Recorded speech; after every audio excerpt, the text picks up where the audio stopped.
The movie opens with a tape recording from April 13th, 2008. A father named James is recording his daughter, June, or as her mother always calls her, Junebug.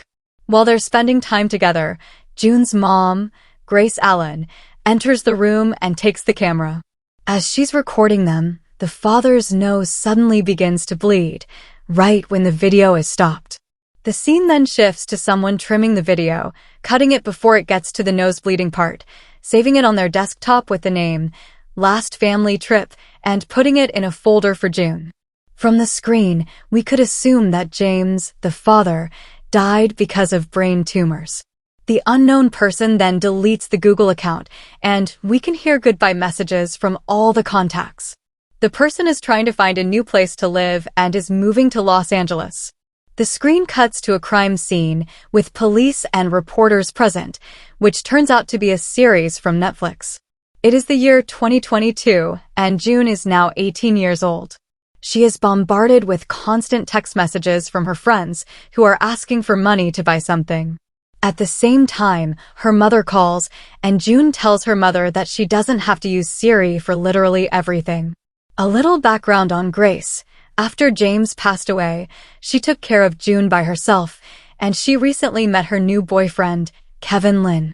They plan to take a week-long trip to Colombia, so Grace gives June some rules to follow while she's away, which are no alcohol, don't let strangers in, and keep her location turned on. Her mom also mentions Heather, a lawyer who has their house spare key in case June needs anything. June is irritated by the thought of being babysat like a child. But even so, the mention of the emergency money catches June's attention. June immediately gives $120 from the emergency money to Vina, her friend. Just then, Grace's boyfriend Kevin Lin shows up, and as a new man in the family, he tells June that he truly loves her mom. But before he could say much, June's mom appears and nicely asks him to book an Uber to the airport. The mom then tells June that she needs to come pick them up on Monday at the Los Angeles airport, while June's facial expressions just beg for her mother to leave. Eventually, June's parents leave with the Uber ride, and Grace sends her goodbye message to her daughter. Her friend, Vina, then texts her to let her know that they are ready for the party at June's house. Afterwards, Kevin sends June pictures of them on the plane, having made it to Colombia, but then makes it clear that it's her mom sending the message. One evening, Heather, her mom's lawyer, comes to bring food for June, and she expresses some jealousy at Grace's happy relationship with Kevin. A montage then shows June partying and drinking with her friends, continuing to spend her emergency funds, while her parents send her pictures from their trip to Colombia. June spends her days having fun with her friends until the date on the calendar reveals that it's Father's Day. However, that doesn't stop June from drinking heavily at the party and eventually vomiting. Later that night, she finds herself alone in the dark, watching the video recording of her dad with the camera. She posts a picture of her dad on Instagram, wishing he was there. The following morning, June awakens to the realization that a week has passed. She must pick up her parents from the airport, and her house is a mess. Without any other option, she hires housekeeping from an online website and gets ready to pick up her mother and Kevin at the airport. But after a while of waiting, her mom and Kevin don't show up until the last passenger left the airport. She tries calling and messaging them with no response. Worried, June eventually contacts the hotel where they were staying in Colombia, but the caller only speaks Spanish, so she uses Google Translate to translate what he says before requesting the hotel's CCTV. She then learns that both of them oddly left all their belongings behind, and that the camera recordings only last for 48 hours for her to view them in person. Not having enough money to go to Colombia, June reaches out to Heather for help, who promptly contacts the embassy in Colombia to get things sorted out. The embassy sends a form for a missing person report, prompting June to request an agent be sent over before the hotel footage disappears. Afterwards, the FBI agent named Park informs her that they don't have jurisdiction to investigate in Colombia, and they need to work with local authorities, so it could take longer since they only have 6 hours left for the CCTV footage. Agent Park asks if she can give them access to her mother's email so they can find where she might be. Unfortunately, no matter how many times June tried to put in the right password for her mother's account, the password was still wrong. For hours have passed, her friend Vina suggested using live cams, like those used in the series they watched, but that didn't yield any fruitful results. She then turns to Go Ninja, an equivalent of TaskRabbit in the US, to hire a housekeeper in Colombia to go to the hotel and retrieve the footage. Javier, who also speaks English, is the person available for her at this time. He hasn't seen his son in 3 years, so when he meets June, he can understand how she feels now. Javier agrees to help her, and June instructs him to go back to the hotel to look at the CCTV footage. Soon, her friend, Vina, comes to her house, and the two start looking for Kevin's Google password, thinking that he uses the same password with all the websites he uses. With the help of Vina's deep voice, they call the customer service line of the website Kevin used and ask for the password while providing all the information about Kevin for verification. With this brilliant move, June finally gets access to his Google account and starts tracking Kevin's phone. However, when June checks the journey's history of Kevin, there is no location history for the day before their flight back to LA. June then receives a call from Javier, who regrettably says that the footage is already gone. However, the cleaning lady at the hotel saw 2 Americans leaving for a hardware store, which led June to believe Kevin had something to do with it. June immediately thinks of tracking Kevin's credit card, and then she finds 8 hardware stores in the last area Kevin used his credit card, which Javier has to visit. Heather thinks it's best if June leaves such matters to the police. When June starts to look through Kevin's email, she unintentionally comes upon a picture of a woman. Just a few months ago, Kevin planned to meet the woman whose email address was Bunny Cake. Curious, Vina suggests checking Kevin's blocked contacts, where they find a lot of women there. It is also revealed that Kevin was using different names with different women, all of whom seem to want their money back. Upon checking Kevin's fake names in Google, they finally discover that Kevin was a convicted felon who had served 3 years in prison before being released from federal custody last year. June is annoyed that Agent Park hadn't informed her earlier, and he reminds her that she is illegally accessing the account of Kevin, so they can't use any of this evidence in court. She then tries to look up the account of the woman with the Bunny Cake email address and finds her Instagram. Upon contacting the place where she works, June finds out that the woman in question hasn't shown up to work for 2 weeks now. She checks the history of Kevin's location once more and discovers that he frequently went to Bunny Cake's workplace. Using one of his frequently visited known locations, June manages to get Kevin's friend's phone number. She finds out that they were both ex-convicts, and Jimmy, the guy who tells her this, met Kevin in a church. Plus, Jimmy thinks that Kevin has worked hard to leave his past behind. Then Javier calls June with an update on his progress. He is able to get a receipt of Kevin's purchase, which turns out to be a lock. That's all he could find out, so June thanks him for being really helpful. Afterwards, June continues to scour the internet and decides to find out how Kevin and her mother first met. To her surprise, she found an email that led her to the first conversation on a dating app between her mother and Kevin. The conversation tells that Kevin and her mother shared a deep bond and had a genuine relationship. Also, the past messages reveal that her mother was already aware of Kevin's past, and he is genuinely in love with Grace Allen.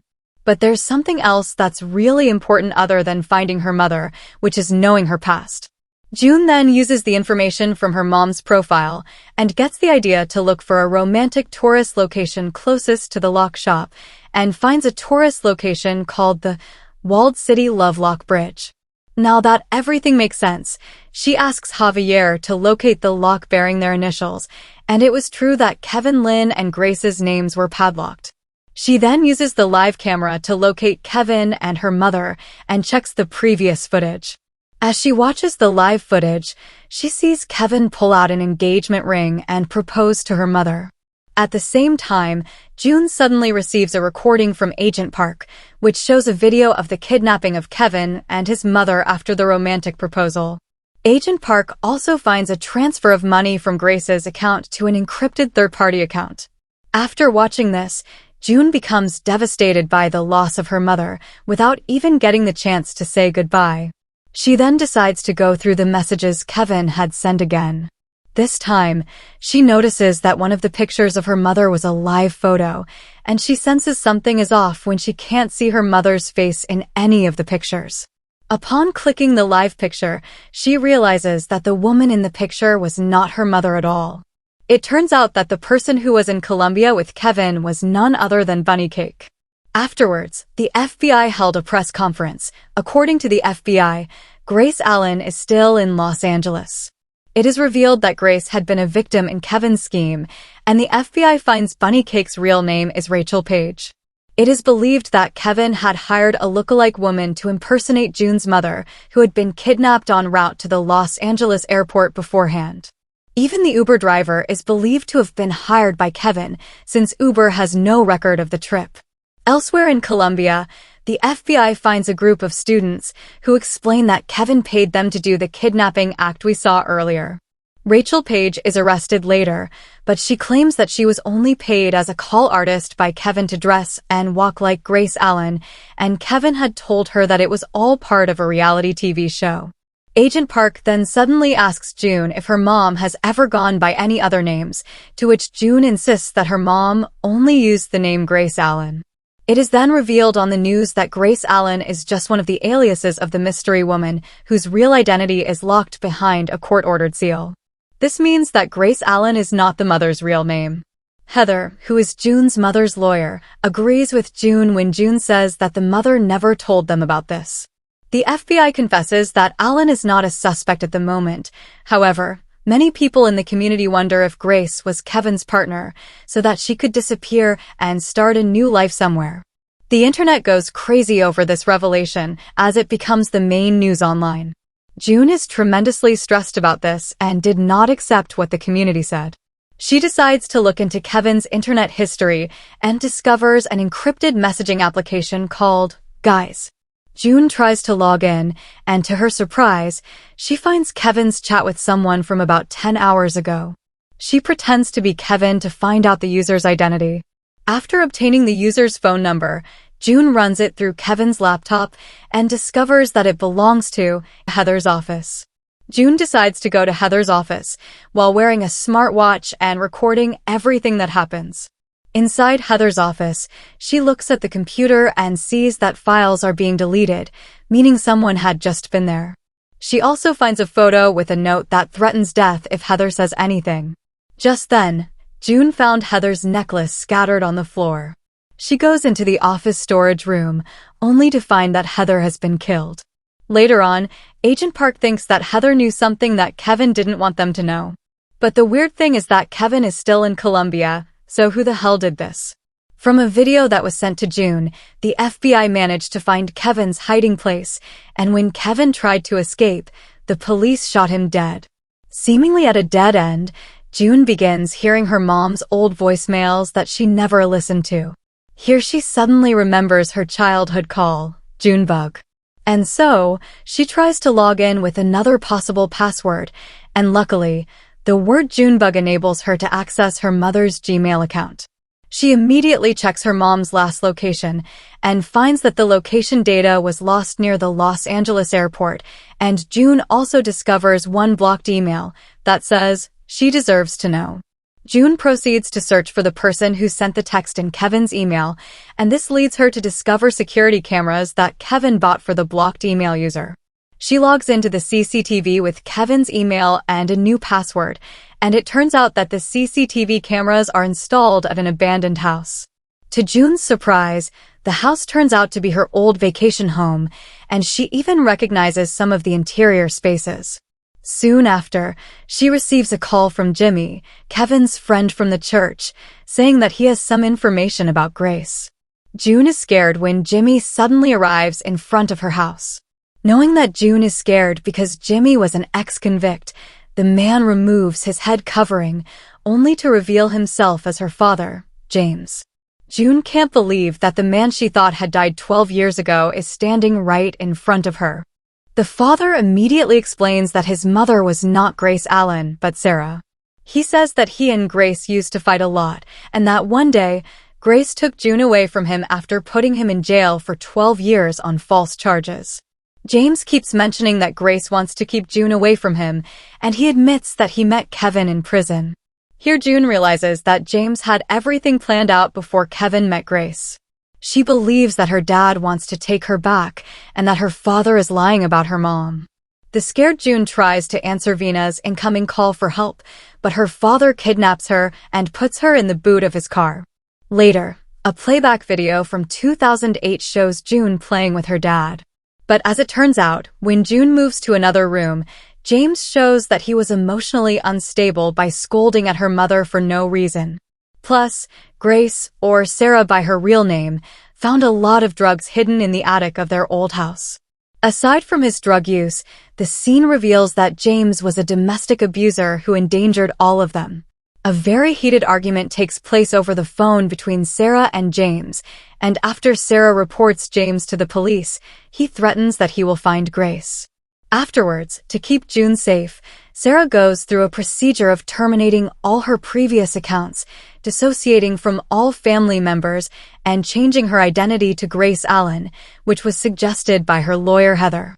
It is also revealed that Grace trimmed the original recording at the starting of the film to remove the part about James assaulting her. Back to the present, James has brought June to a secluded house, forcefully dragging her inside and tying her to a chair. With a loaded gun, he makes his way to the hut behind the house, and it turns out that he has kidnapped Sarah.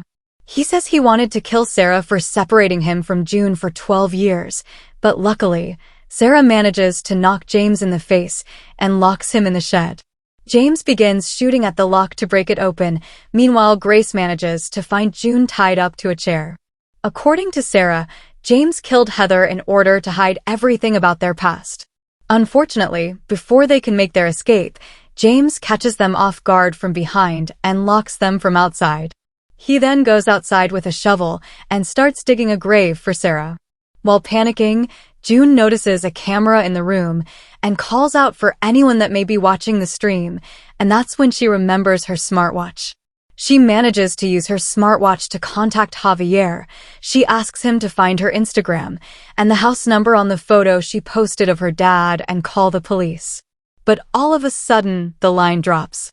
Just then, James makes his way back inside and demands that June give him the watch. To protect her daughter, Sarah stands in between them, which leads to James shooting her. Scared, June tries to get away from her dad, but he manages to tackle her to the ground. But before things can escalate further, Grace stabs James in the neck with a broken shard. But James still manages to get up and leave the room, locking both June and her severely injured mother in. The father looks for the nearest hospital, but before he can, he falls to his death. June rushes to her dying mother and starts apologizing to her over everything. She then remembers that she once told her mother to stop using Siri for literally everything. This sparks a bulb in her head. She remembers that her smartphone was in front of her computer. And so, June approaches the CCTV and uses the cameras to tell Siri to call the police. Later, a SWAT team arrives at the house and save both of them. It is then revealed that the story of abduction of Grace Allen has been turned into one of the episodes in series on Netflix. Several months later, Grace has survived her gunshot wound, and June is in college. After what happened, the daughter values the time she spends with her mother more and feels bad about how she used to treat her mother. Grace has also started a friendship with Javier after June introduced them, and this is where the film ends.